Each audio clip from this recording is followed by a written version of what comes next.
Hey Internet, my name is Allie. I'm 23, I'm a Floridian, and I'm a lesbian.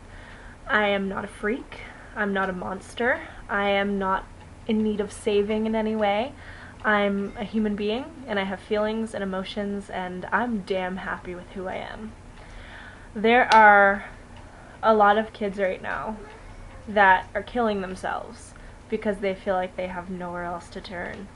They feel so belittled and so just demonstrated that they feel like there's literally no point in them living. People have pushed them to the point where children, like not even teenagers, there are a lot of teenagers doing it, but there are children who are taking their own lives because people are looking them in the eye and telling them they're wrong or they're evil or they're sick.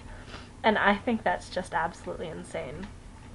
So, if you're out there and you're gay or queer or bisexual, or even if you're straight but people are just ragging on you for something else, like say maybe you weigh more than the people around you, or maybe you're too skinny, or maybe your skin's too pale or too dark, or you're the wrong religion, it can get better. You just have to fight for it. Which sounds really unfair. It's not right that we live in a world where people can be treated like that for things that they have no control or no choice over. But it sucks that we do, but we do. So what you have to do is you have to look people in the eye and remind them that you're a human being and you have every right to be here, because you do. You are unique and you are beautiful and you are wonderful, and it may feel like it sometimes, but you are not alone. And I mean, the best thing you can do is look at all of these gay and straight individuals that are making these videos. They feel it too, and they feel your pain, and we understand what it feels like.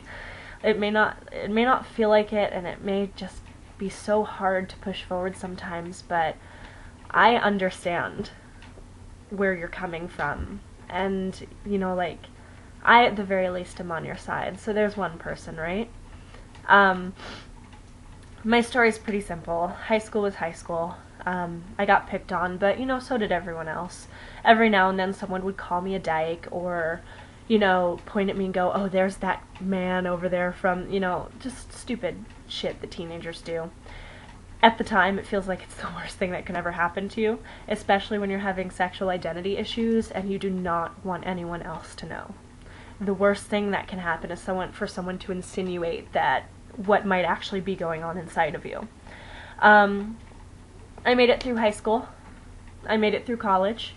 Actually, right after I graduated, right before I started my freshman year, I met this girl named Lindsay, and we formed this really fast, really, like, fierce friendship, and we got really close really fast. And after a little while, we both kind of admitted the fact that we had feelings that went beyond being friends. And to be honest, and she knows this too, but that was the scariest thing that ever happened to me, because all of a sudden I had this person that I had feelings for, and being in love with her meant having to admit that I was gay. So, unfortunately, for about a week or so, I kind of dangled her and kept her at arm's length because I didn't know which way my life was going to go, and, you know, if I had the courage to do it. So finally, I realized that I would rather take a risk and live my life and be happy than hide who I was and let my fear dictate the way that my life went. So, coming out was a very slow process for me. I started to kind of feel out the people around me and feel out friends who I could trust and who I could tell. The good thing at the time was that I was away at college, so it was almost like I had this new life that I could start. But then every so often I'd go back home and I felt like I was living this double life. So, I actually, and something I regret to this day, is I never came out to my parents. I was sort of outed. I wish I'd had, you know, the cojones to actually look them in the eye and have the respect to tell them what I felt, but, you know, what's past is past. I was a scared kid. You can't really beat yourself up over those things. It was really bad at first. They weren't happy about it. You know, I got a lot of, oh, I'm okay with people being gay, but I just don't want that sort of life for you.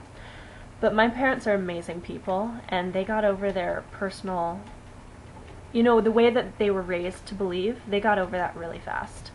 And so they became this great support system, and now they love Lindsay, who, I've been with for 4 years now.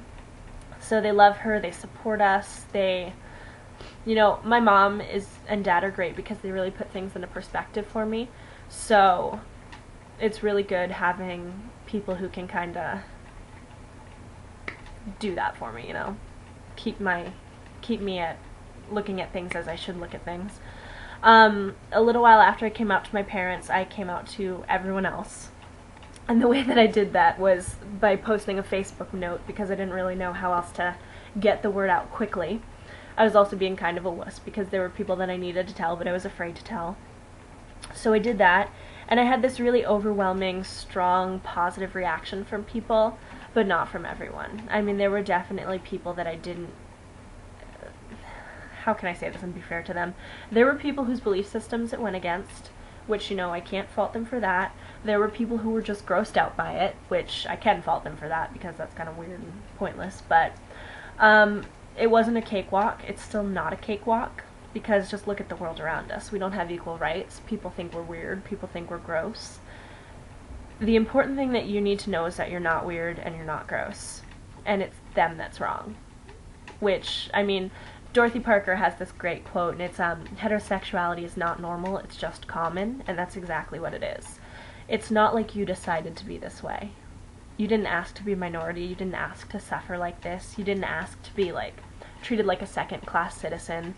You were born this way, and, that's just nature. That's just how you were born. Sometimes it just happens, Sometimes people prefer chocolate over vanilla, and that doesn't make them weird, and it's not like they woke up one morning deciding that they wanted to like chocolate, just do, So, start fighting, start demanding that people treat you with respect, because you deserve it, You're, like I said, you're awesome. I don't even know you, and I know you're awesome, because you've already made it this far, and you've already shown so much strength, so don't give up now, Keep fighting, keep pushing for it. Someday, and I can't tell you when, and I can't tell you how, but someday things are going to get better.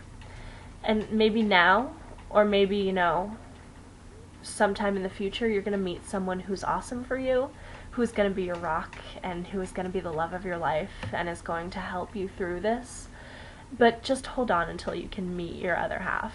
And maybe you don't want to meet another half, maybe you just want to have fun and, live your life and be who you are, but don't let people make your decisions for you. Because if you kill yourself and if you take your life, then they made that decision for you and they won. Please don't let them win. It can get better.